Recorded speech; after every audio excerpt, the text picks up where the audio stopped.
Hi, everybody. Bryan Broaddus here, and welcome to The Stack, our weekly conversations about things of the NFL draft, the Dallas Cowboys, the NFL, whatever we want to talk about on this day. Joined here by my scouting buddy, Iisha Morrison. What's up? Zach Wolchuk on assignment today. Zach's on assignment today. He's being an adult. He's being an adult, is what he's being. Look at our Willie growing up. So we will be, you and I will be adults talking about this. Okay. What's going on with the Cowboys. Also, too, I got some draft questions. I know you got some questions as well, Iisha. I want to ask you something first. All right. And this just, again, we try and be talk about everything draft related with all teams, but a little focus sometimes on what the Dallas Cowboys are doing. And I want to ask you a philosophy question. And I hope this will pique your interest. Okay. Cowboys signed Cobie Durant, a cornerback from the Los Angeles Rams. And Durant is he started 39 of 61 games from 4 years. I want to ask you this question, Iisha. Cobie Durant is 5'11", 181 pounds. Let's see where you're going. Is there a change in philosophy from what we've seen from Will McClay in the past, some of the defensive coordinators in the past? Are we seeing Christian Parker say, you know what, I'm okay with the smaller corner? And are there smaller corners on your board that maybe you were thinking about, maybe not for the Cowboys, but now all of a sudden they're back in play? Man, that's such a good two-part question. I'm so excited. Okay. So, well, first of all, shout out to the small corners and the small humans in the world. But to answer your question, first of all, I think this is one of the best signings of the free agency so far. I like what they did here. I like what they did here as well, especially with Dallas. We've been talking about, some of the signings they've had, thinking you still needed a boundary guy or somebody that could do some things on the boundary. When you talk about the nickel spot or talk about a Cobie Turner, I think a lot of bringing him in also too. Cobie Durant. Is temperament. Yeah. I think that's the difference. And when you heard Christian Parker speak, when we've heard him talk at the Combine, he had the opportunity to talk to you guys. Yeah. He cares about skill. He cares about your mind, and he cares about your attitude. Cobie Durant brings that temperament that you want. Dallas did not take the ball away a lot last year. Not at all. I think that they want a couple guys out there that are going to be willing to put their bodies on the line. But to go back further into your question, we saw this with Dan Quinn. Yeah. Where Dallas played a lot of nickel. Dallas played a lot of nickel with their safeties. Also, too, Jordan Lewis, who had been pushed to the side multiple times with other regimes. Yeah. Because that nickel was so important, we got to see Jordan Lewis thrive in that system. So I think that there was a philosophy difference for a little bit with Dan Quinn, and we saw some of the smaller corners, and Jordan Lewis get a chance. But then, he had some changes and stuff Mike Zimmer. Like that. Maybe they are going back to that. Yeah. And I think the reason why they're going back to that is because it is not to this coaching staff, this defensive coaching staff. I don't think that they're so worried about size. What can that player freaking do? Okay. What can they do? And to finish off answering your question, because I had a question for you. Yeah. What would Dallas do with this third-round pick that they have newly acquired? Yeah. I personally think that the corner position has more value there with guys. So you think about a D'Angelo Pons. Yeah. Is he off the table now with them liking that feistier, smaller guy? I think also, too, like an Everett out of Georgia who isn't small, but he's not super lengthy and stuff. Can he be somebody that they're interested in as well in the third round? Rivers we talked about too from Duke as well. Yeah, Rivers as well. Those guys, I think now, if you think you're seeing a philosophy change, might fit, and you got that third round pick. I really want to start looking at if Dallas doesn't go corner early, can they supplement with what they've done already in that third round? What you think? Yeah. See, this is where to me, I'd go after Jonathan Greenard. From Minnesota is me and Vaj had this discussion today. We had this morning before you and I are doing our show. I had this discussion. Listen, if you told me I could go and take that pick and go move it and do something, I'm going to get Jonathan Greenard, the edge from the Minnesota Vikings. You're fighting with Philly because I've heard on the back end that they have been pursuing him as well. And you should be. You should be absolutely in the middle of all this. Yeah. And so that's what I would do with the particular pick. I also, though, and I ask you this question because I would have loved to have been a fly on the wall when Will McClay and the defensive coordinator had a discussion about the smaller players. Because this is something not in Will McClay's wheelhouse. He's not in, I mean, he's always been about length. He's always been about size. It's always been about, well, this is a big man's game. In a lot of ways, he's not wrong. But what happens, see, this is what folks out there that follow us on a daily basis need to realize. That these coaches do have a big influence in how this team is built. And you look at the way, and you look at some of the issues that they've had with the drafts. Not so many picks missed on the offensive side of the ball, the defensive side of the ball, but where's been the biggest turnover? It's been on the defensive side of the ball. Different coordinators, different position coaches. That leads for kind of a team that looks a little wonky on defense. And I kind of feel like, though, to me, this, once again, is you have a coach. And I think you made a great point. I think Christian Parker's coming in here with the attitude of, listen, I want guys that can play. I want guys that can line up and go and get the football. I want guys that can cover. I want guys that can tackle. And I don't care if they're 5'11" or 6'11". I want guys that can absolutely do that. And I think that's where they're at right now. And this is going to be a fundamental shift for Will McClay in how he thinks about building a team. And maybe if Will McClay was the general manager of this team, there would not be that. You wouldn't see. But now he's having to do things in order by the direction of the Joneses.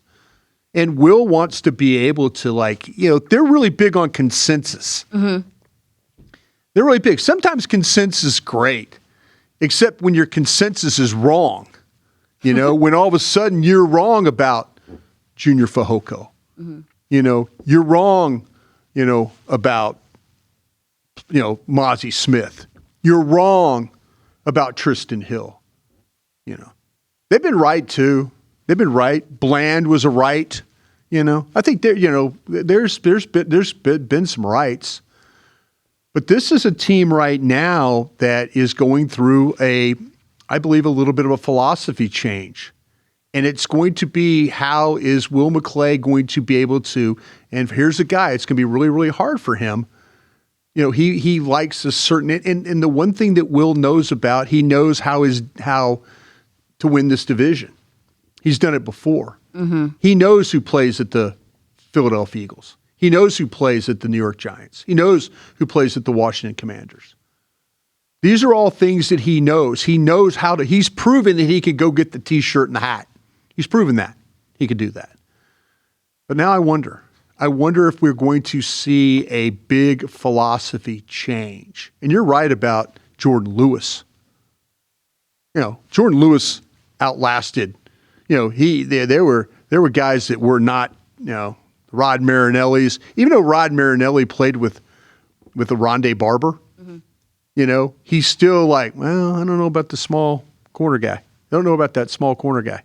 Jordan Lewis outlasted them all. Yeah. And to the point where Jerry Jones regretted saying, hey, we should have paid Jordan Lewis. Yeah, and you're chasing that a little bit. You're chasing that right now. But to your point, what came to my mind is, you ended up paying, it sounds like the deal is for 1 year with Cobie Durant, up to 5.5. Yeah.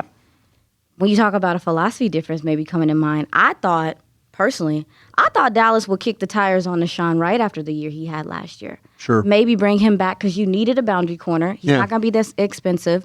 Pro Bowler, all-pro year, took the ball away at a high clip, came and helped in the run a lot. I mean, he showed a lot of improved in Chicago. Sure did. Me. I thought Dallas maybe would bring him in for a cup of coffee. They ended up bringing in a guy like Cobie Turner. Deals are not that different. I wonder, that to me maybe that's something I think you have to absolutely think about. That to me, maybe it was to the point where Will McClay and the scouts and the pro guys on that department just said, you know what, we know what Wright is as a player. And very possible. And I also feel like we're at a point as well where they're having to fill these needs, but it's not just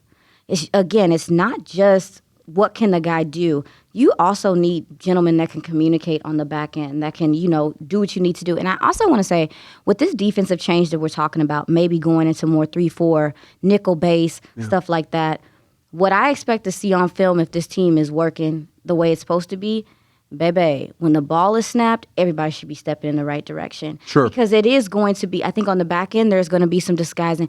But on the front end, I mean, guys really have to be in sync and funneling. I think this scheme is going to require a lot of funneling and understanding, especially up front, and understanding, what your assignment is and spacing as well, which brings me to my next point. When you talk about length not being on the secondary side, I do think that Christian Parker values length at the second level, though. Right. Some of those linebackers, I think he wants his linebackers to take up space, be able to eat up space. Do you agree with that? Yeah, I think to me, when the front end, what you're talking about there is, though, you clearly have an idea of what you want to do with Rashawn Gary. Tracking, absolutely. I mean, if you watch Gary play, and if you're on all our platforms, whether it's Iisha here or DallasCowboys.com, myself, Voch Lombardi, Zach Wolchuk, 105.3 The Fan. The one thing that we've kind of talked about is that Rashawn Gary is a really good run defender. Yeah. And that's something I think is important. I say this is very similar to having Tank Lawrence back. A younger version of Tank Lawrence is what I see with Rashawn Gary. Yeah. Now you've got the other side of things, and this is where I'm trying to just will them to go get a pass rusher. That was the thing I thought was one of the biggest problems last year of this defense. I mean, you obviously said we're not going to do anything. We've had enough of Micah Parsons. Mm-hmm. Jerry got mad at Micah Parsons, and you got rid of him. But they didn't have a plan. Not a guy that could win quick. I thought that maybe Donovan Ezeracco could be that guy. Mm-hmm. But you and I went to training camp. Mm-hmm. How many times did we see the edge rushers and stuff winning? Maybe where we should have had the questions were, what's going on offensive tackle? Fair. And it took longer. It did take longer, like even for Donovan Ezeracco. Yeah. As camp went on. Yeah. I thought I saw him improve and things like that. But I also, too, Dallas is, I'm not mad about some of the overcorrection, but I do think that they really don't want to get run on so bad. Yeah. That even bringing in Tyrus Wheat. Yeah. Even when he was here, I remember you talking about him. Sure. You thought that he did have some skill. He had some feel for the run. They brought him back in. So you got another, again, you're talking about this defensive line. Yeah. Got a lot of run-stopping defensive linemen, even Otito, that you brought in. Not a pass rusher type of guy. Really, probably not going to give you much there, but is a bulldozer in the run. Are they overcorrecting it? And where's this speed rusher going to be? That's where I'm saying. It? Where's the speed rusher? That's what we got to figure out. We've got to figure out how this is going to play on the edge. And is it going to be as – I think when you start to look at things for the Cowboys, and correct me if I'm wrong, I'm looking at this right now as, I thought initially I'm like, okay, linebacker, edge, corner. Yeah. How they were – this is before they signed Durant. Okay, Durant, I think the corner I still think they need a corner. Tracking. Listen, let's not fool ourselves. No, still need to go draft. Let's not sit here and say, oh no, everything's cool. You've said it. 1 year, $5.5 million. Let's be real here. Let's not just say, okay, this is going to take us out of the corner market. Well, I don't think that Dallas feels like that anyway. Not at all. They feel like they still need to. I mean, they're meeting with corners as well. Toledo, DB, Andre Fuller, somebody like they're gonna. Yeah. But to me, I think this whole thing is going to come down to, I think at 12, it's got to be edge, doesn't it? It's feeling like an edge, or it's feeling like a line. It's feeling like an edge. But do you feel good enough about? Do you feel good enough if it's not the name of a? Just throwing names, the top names: Reese, Ohio State; Bain from Miami; Bailey from Texas Tech. You feeling if it's not one of those guys? Do you have linebackers lined up? Do you have some linebackers lined up? I mean, yeah. Do you feel good about? Is it Styles or Allen? Would you consider Allen at 12? Yeah. And that's the bigger conversation, because I feel like you've been pushing us information. We've been talking about this linebacker thing. They have played their hand. They have tried to get into the linebacker conversation, with free agency, but they've also said, we don't think this guy fits. Yeah. We don't think this guy's smart enough to work the board. It just is what it is. Guys have chosen other places, but where they're at, I wonder if they think that there's Schlesinger? Yeah. That can come in, because I'm opposed to a young guy coming in and having to take the mantle of the Mike. Okay, talk about that, because that's something you've been tweeting about a lot. Bit you've been on Twitter talking about that quite a bit. I think it's asking too much, is it? I personally think it is asking a lot, especially given that you are flipping this defense. I mean, you're totally flipping this defense. You're going into this window like you gentlemen are talking about. Is like where you're trying to win a championship. Is it going to be cheaper? Sure. Is there a guy that probably can do it? I think a C.J. Allen can do it. Sure. I think he's smart enough to handle the checks, the calls, and all that stuff. But that position also is a leadership position. Yeah. I think guys can take it. We just talked. Schlesinger to me had almost an All-Pro year as a rook. Yeah. And saw everything. It's possible. But I do think in football at this point in time, we are valuing development. And the linebacker position is one of those positions that I think, and I know from talking to people, is so intricate, and how football has changed with the motions, the shifts. Football's different now. Yeah. And that's why, and so it upsets me, but maybe Dallas feels that confident about one of these rookies they met with. Yeah. That they're like, if he's there, he has what it takes. Yeah. And I'm like, as mad as it pisses me off, maybe that's how they feel. Because what if they don't touch linebacker in free agency? What are we gonna do? Yeah. What if they don't touch it?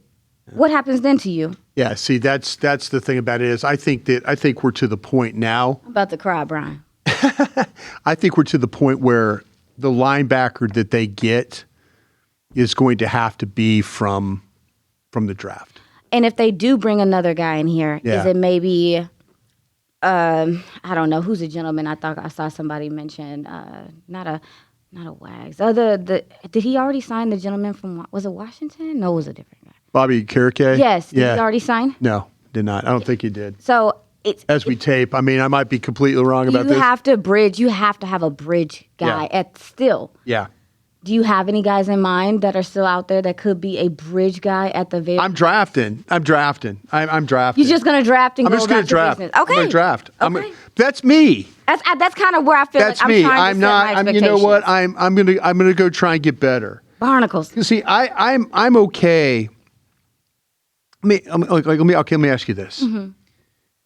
If it's not an edge, and we're here talking about linebackers. Mm-hmm. But what if it's one of those corners, though, too? See, that's what I'm saying. Do you feel – this is where you could get in trouble drafting. If you feel like that, like, the linebackers aren't going to be there at 20.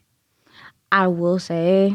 Now, the linebackers that could be there, I mean, it could be Rodriguez from Texas Tech. We all have a lot of thoughts. Wolchuk, our colleague, has more thoughts there. He's moved up your board that much. He's a 1 to you. No. I don't look at Rodriguez as a 1. I don't Love either. you, Wooly. Yeah. He ain't here. Yeah. In remembrance of you. Yeah. I don't look at Rodriguez as a 1. Yeah, I don't either. I would take Anthony Hill over him at like a. I'm the guy that would take Hill over Allen. Oh God, don't make me nervous. And I'm a Allen guy. Yeah. I mean, I'm a Hill guy. I think that his explosiveness, to see him and DeMarvion Overshown take up space with their length and their speed, I think could be an issue. But I'm not as high on Rodriguez as I think. As much. There are a lot of folks that think he's going to get picked late 1. Maybe. Yeah. Maybe, and that's fine. But I got him in the second round. That's not in my ministry. That's not in my spirit. I got him in the second too, early second, but not in the first. Yeah. See, to me, as much as you and I are talking about linebacker right now, we might take one of those corners before we take one of those linebackers. If you're the Cowboys. When we've heard that, I do think that. How interested do you even think that they would be interested in McCoy? Because I think he's going to fall. Sorry. I think he's going to fall, despite the fact that he's going to work. I know he's going to work out soon. That might be the new philosophy now. They're talking about, hey, we're not going to take hurt guys. Look what they did in free agency. It's Hendrickson from it's now with the Ravens. Mm-hmm. They were not interested in paying him. They were out on that one. They never jumped in there. Now we'll see what happens with Max Crosby. Mm-hmm. We'll see what happens. But the fact that their team doctor was involved in saying, I wouldn't do that. So maybe, and then, Jerry Jones, at the Combine was talking about it on the bus. We don't have time for rehab players. Well, we don't have time for those guys anymore. So that makes me wonder. That makes me wonder if the Cowboys are really turning over a new leaf on that. Me personally, McCoy's my best player at corner. I have it better than Delane, and I'm an LSU guy. Love Delane. You know what it does? It gives me some hope for Terrell, by the way. Possibly. At Clemson. Yeah. It gives me some hope at 20 if that's what you want to do. And what was the issue with him yesterday? I think we got a report that he... Yeah, he didn't. Is it the hamstring thing again? His hammy is bothering him a little bit. So we're not getting the workouts that we. Any concern? You all right? Hell yeah. There's, I'm concerned about McCoy working out. And I hope.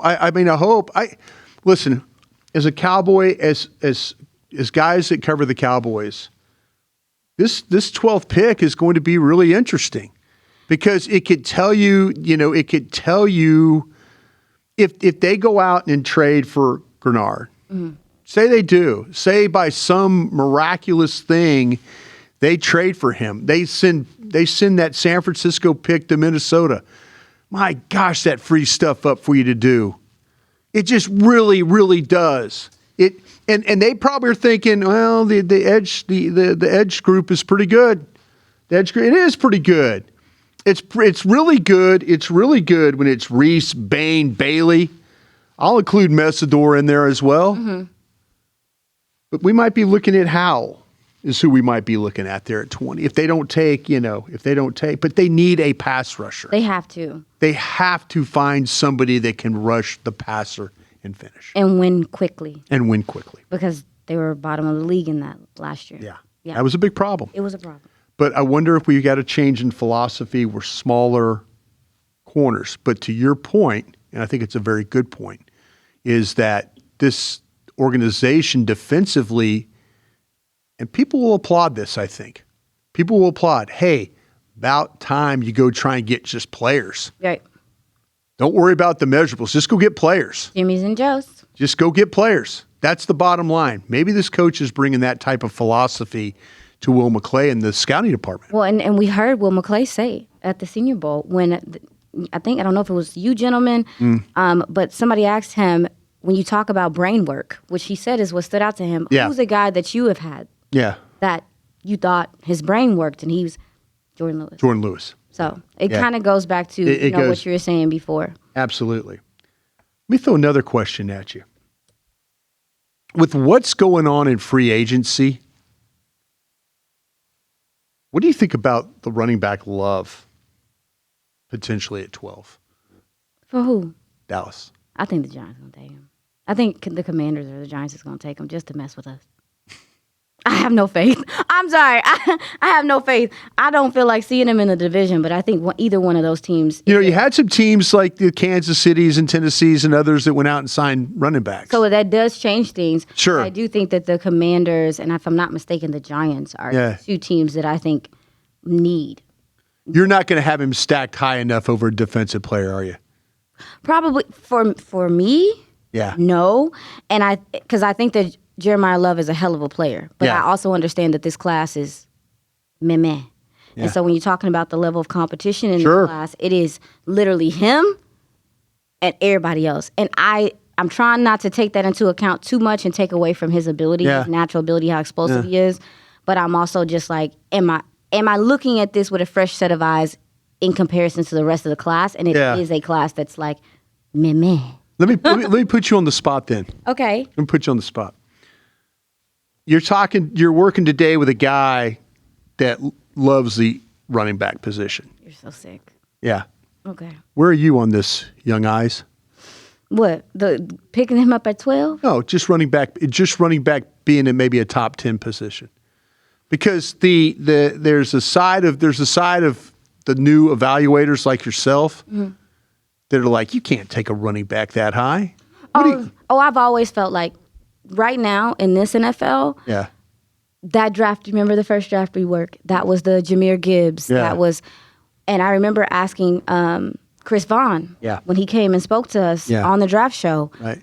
What, we're seeing an influx of receiving, needing to be a part of the running back position. Right. And so to me, that's the thing that shifts the conversation to me is, I want a runner, a guy that can, go downhill, can be explosive, but I also want a gentleman that I can use to attack linebackers because that's what the good teams do. Yeah. They find favorable matchups with their receiver-esque running back, and it's a matchup nightmare. Yeah. Truly, especially if you have a guy that can really run routes. You can put him on the outside, put him on the inside. That is what changes the conversation to me with running back. Is how explosive. You see it as a weapon. Yes. You're not crusty like and I say it's crusty, but the new age evaluators are like the new age team builders are like, can't do safety, can't take a safety high, can't take a. Why would they say that? Why would they say that? Especially too when they talk about the importance of the position. I don't agree. I think running back is damn important. I think safety is incredibly important, especially with everything a safety can do. You can get a guy that can help you in the deep third, can also help you on the second level and the first. Yeah. What? I mean, speaking of safety, Dallas helped themselves? I think Dallas has helped themselves, and especially I think the safety room has for sure improved. Yeah. And obviously, we talk about the loss of Osa. Yeah. Donovan Wilson is a guy that's been here for a while, and they telling him bye-bye. Yeah. And again, I think that speaks to your point. If they feel like, and I think Dallas still, to me, is not in a position to where they might not draft a safety because you got to think about it too, right? Yeah, Malik Hooker and PJ Locker on 1-year deals. Yeah. So you still are in a position what we're talking about. Oh no, I mean Thieneman. Yeah. We're talking about some of these. Yeah, you can't. You've not taken me off looking at safeties. That's what I'm saying. Like, you have not taken me off that. Absolutely not. I don't know what they're doing. Yeah, but they have absolutely not. Did any of the free agency signings surprise you so far? The defensive tackle from the Chargers. Think he dusty or something? Why your face look like that? Nah, I didn't. It just seemed like his face changed completely. What, Brian? No. You put me on the camera and I'll show you how dusty I can really be. Wait. Right there. You looked at your face. I look dusty? I look dusty right there? No. It's just the way you looked like he was dusty. The way your face looked like the defensive tackle from the Chargers. What about him? I just didn't know. I just don't know. I mean, I kind of feel like this is the problem you have with guys. What happens with guys like Jay Toia? This is what happens on defense. Barnacles. Because he don't Jay fit no more. What is He's not a fit anymore. So what? I mean, where all of a sudden it's a player. It's a guy it's a guy you spent a pick on. It's a guy that was on the team the whole year. It's a guy that early in the year was starting or playing meaningful snaps, and then he became an inactive guy. This is what bothers me. Okay, go ahead, let it out. No, this is what bothers me. That's why I asked. This is what bothers me. You're kind of like, are you signing, is it redundancy? Is it redundancy to what you already have? Why are you at? And listen, it's a small deal. It's not a back-breaking kind of a deal. But all of a sudden, coaches are like, well, yeah, we got it, one of those Jay Toyas, but no, I need this guy over here. Well, I do think that Otito is more of it's less of a two-gapping guy. I don't feel like he's I feel like that's what Jay Toia is. Yeah. But with Play him, heavy. Yes. Yeah, but I do think that Otito does have, like, as far as a run stopper, plays with a lot of leverage. He's smart. I get it, but then I'm also like, the one that surprised me, the two that surprised me was Sam Williams. Okay. You sailed that ship then, huh? Huh? What you say? No, it's not. I do think you watched the tape. There were points last year where you're like, you watched him, you said, oh, he's starting to get it. Yeah. Do you know what I mean? Oh, no, I understand what you're saying. There's a few times I didn't know if Dallas was going to, maybe they're, he came off the ACL last year. Maybe they think he fits somewhere in here. I never looked at him as a gentleman that's going to drop back in coverage or do anything like that. Right. But they maybe like the athleticism. But Sam Howell surprised me a little. Yeah. Because I just thought Dallas, You thought that quarterback was, you thought our guy was set in stone then, huh? The competition for your guy now. Yeah. With Joe Milton, I think that this is I like Sam Howell. He's a little crazy. Yeah. But I do think that the competition matters, and I do believe Dallas has given Milton a chance this year, but bringing him in surprised me. I didn't think they were going to do that. I thought they were going to keep Will Greer, go with Milton, and go about their business. Yeah. Not today. Not today. Not today, Satan. All right. Going to get into a couple of these. That was good conversation. All right. I'm going to ask you a question. I need you to give me somebody that you are absolutely surefire going to be right about. Oh, yeah. And I'm going to ask you, give me somebody you're absolutely terrified you're not right about. Well, one gentleman that I am 100% sure about and was my favorite watch of this whole, has been one of my favorite watches. One of your favorite players this whole thing. Casey Concepcion. Yeah. Texas A&M wide receiver. I think that his flexibility and what he is able to do in open space and the yak ability and the vision in the open field and the toughness. This dude also, too, he can get knocked on his A word. I'm not going to cuss on camera. On his A word and get back up. Guys bounce off of him. I feel like he is a insertable gentleman into a Rams offense. My God. Onto a Bucks offense, into some of these faster moving offenses that are really dependent on push motions, orbit motions, attack in the middle of the field. This gentleman is somebody I'm sure about. I think he's going to fit. And obviously, as of late, people have fell in love with him because of his humbleness and his demeanor and stuff. But this dude's a dog on the field, man. And I think in this modern NFL, as we talk about, what offenses look like, he's a weapon. He's a weapon. Yeah. And if he can't do nothing, you can even have him come in and be a returner right away. He is really good as a returner. He's a returner. The run after catch is impressive. He's a weapon immediately. Do I think that his route tree can grow? Sure. And I think that he can expand and understand his spacing and things like that? Sure. But in the open field, he is very difficult to tackle, and that's something we see teams win with. Like, we've seen teams literally just win with yak. The receivers just winning with yak yardage. Yeah. So, yeah, he's my favorite guy, and I'm sure about him. Sure. I'm going to go a different route on this one. No, I want to hear it. What you got? I like what you're saying there. I think we're not talking about Zakee Wheatley from Penn State enough. Oh, Lord. 6'3", 201. I don't think we're talking about him enough. This guy doesn't lack confidence. He doesn't lack courage. He doesn't lack anything. He's not afraid to take on bigger blockers, get off, do stuff, cover ground. It's the key. Everybody seems to be talking about McNeil Warren and this and that and Thieneman and all that. I think this Zakee Wheatley from Penn State is going to be a potential All-Pro player. You did feel sure about it. I feel good. In a day and age where we're starting to play with that nickel, play down, play cover, play.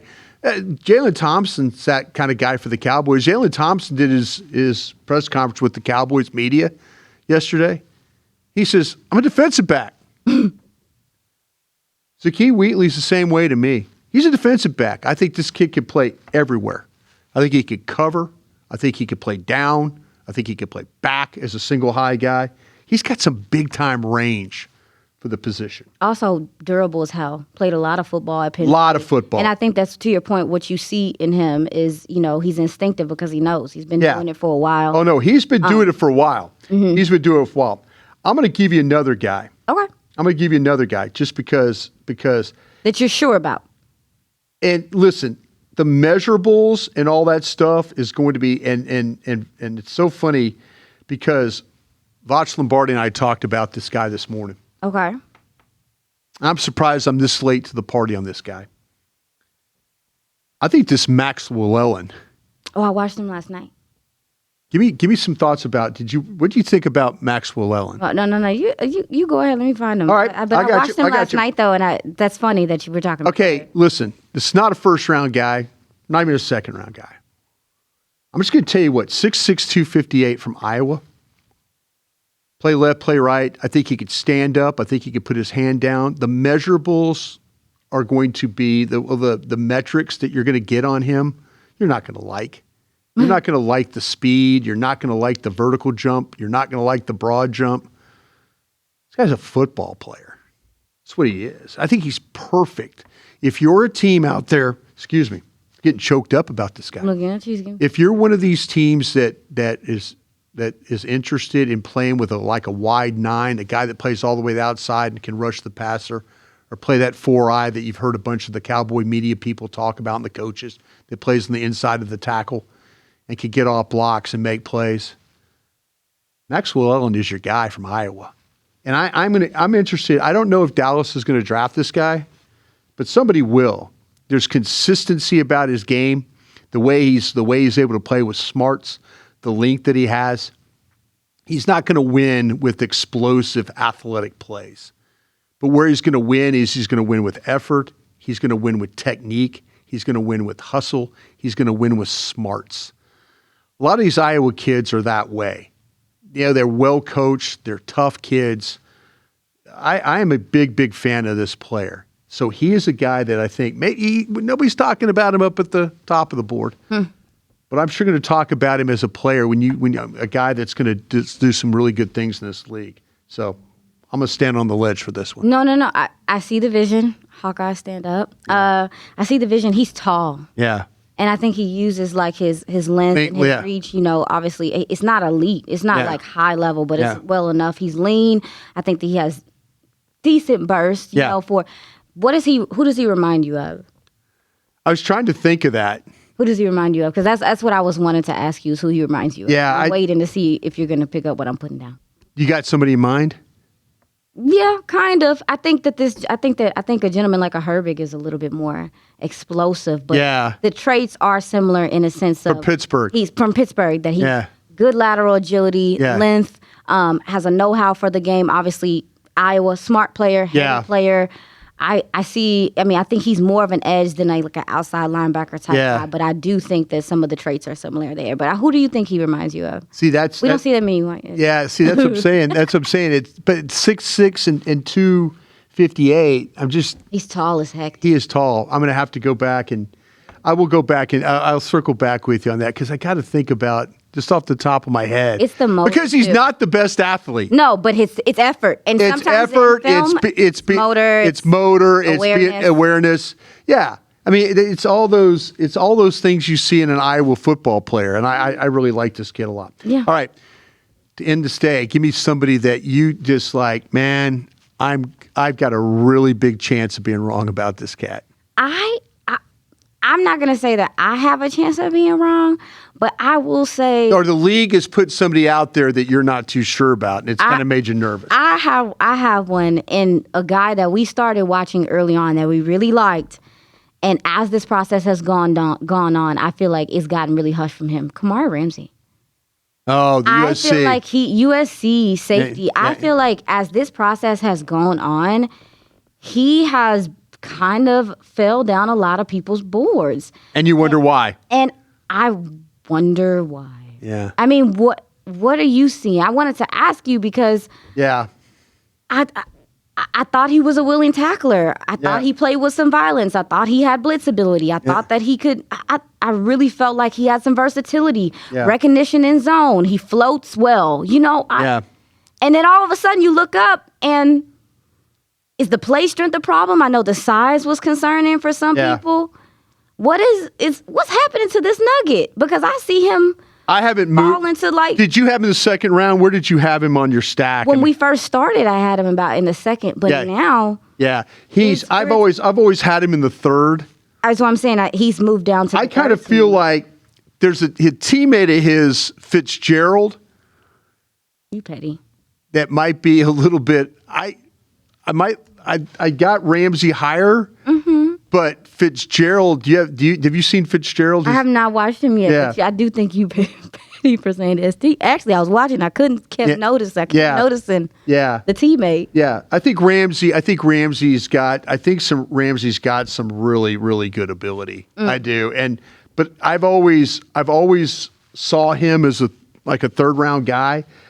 But I'm going to tell you, I have him on top of Halsey from LSU. Who I think is another guy that I'm like. You're not sure? I'm sure, but I'm like, what defense is he going to fit on? Yeah. He's so damn big. Yeah. And it's not about him being big because I think that he can do some stuff from hash to hash, but what type of defense does somebody built like that fit? See, that's what I'm saying. To me, he's kind of like he showed more range when he played at the University of Houston. Yes, the ball comes his direction. It tips in the air. He's there and all.